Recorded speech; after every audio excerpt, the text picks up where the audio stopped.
Magkakaroon kaya ng pagkakataon naman na magkausap, magkadaupang palad itong si Pangulong Ferdinand Marcos Jr. sapagkat may mga proposal na gawaran ng clemency itong si Veloso. Alamin natin yan sa pag-uulat ni Bombo Anali Soberano.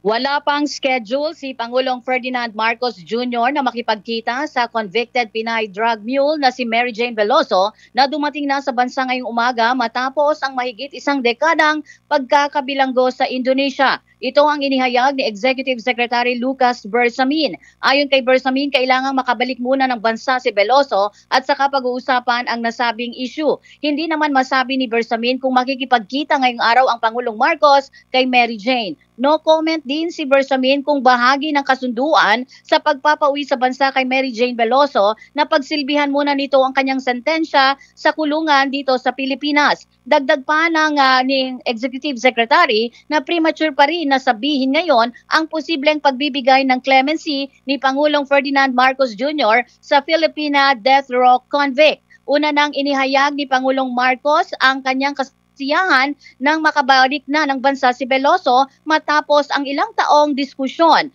Nagpasalamat si Pangulong Marcos sa Indonesian government na pumayag na pauwiin sa bansa si Mary Jane. Pakinggan natin ang pahayag ni Executive Secretary Lucas Bersamin. Let's wait for her repatriation because it's premature to speculate on what we will do. We do not know because she must first arrive here before we can make a decision. It's premature. I have yet to see the documents, so I cannot address that.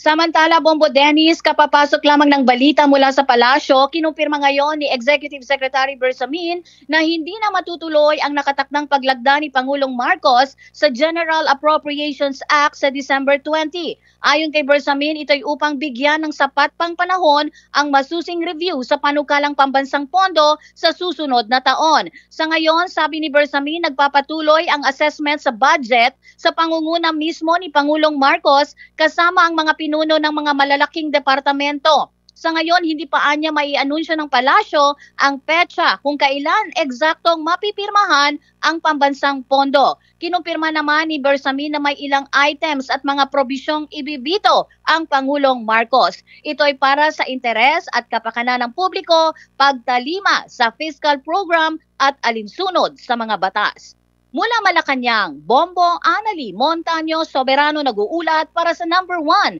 and most trusted radio network in the country, Bombo Radio Philippines. Basta Radio, Bombo!